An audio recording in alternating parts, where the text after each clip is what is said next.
Cindy loved her son Kevin very much, so she decided that he would receive all the best. She and her husband John worked hard to make sure their son had a good life. Little Kevin had everything. He had the best toys, the best crib, the best clothes. From birth, the best nanny was hired for him, who knew several foreign languages. Kevin was learning languages from childhood. Cindy didn't stop there. From the first days of his life, Kevin's time was scheduled by the minute. He was taken to massages, swimming lessons with a personal trainer, and outdoor walks.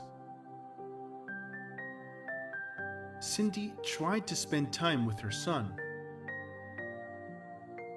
but her work and Kevin's activities with professionals did not leave time for playing games together.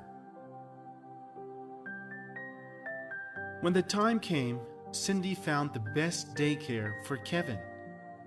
By that time, the nanny had become almost a member of the family. She came early and left late. Kevin had everything except his parents' attention.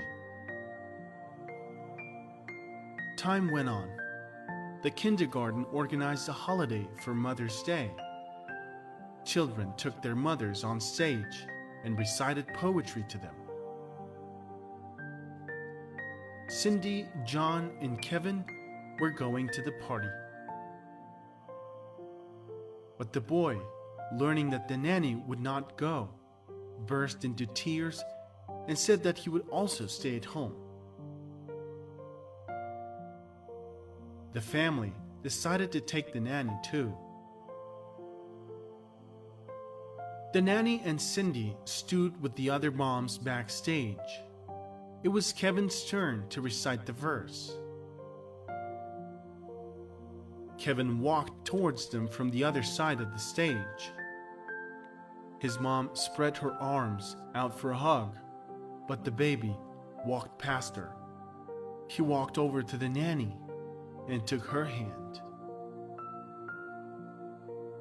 "Sweetie," Cindy felt ashamed in front of other mothers. "I'm your mom." The boy looked closely at his mother, then back at the nanny. The nanny looked scared. She loved the baby, but she never turned him against his parents. "Kevin, honey," said the nanny, "go to your mom. Tell her the rhyme you and I learned." "I learned the rhyme with you," Kevin replied. "I will tell it to you because she is never around."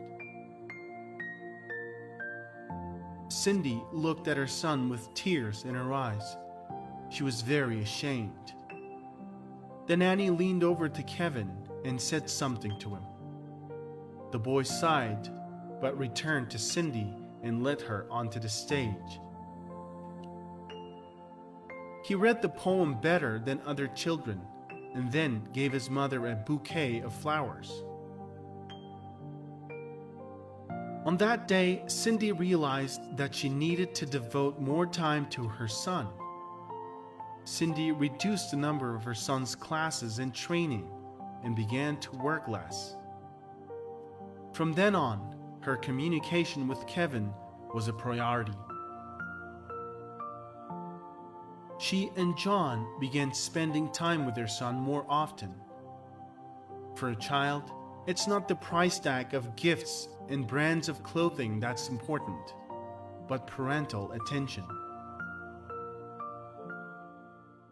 Give love to your neighbor. Share this video.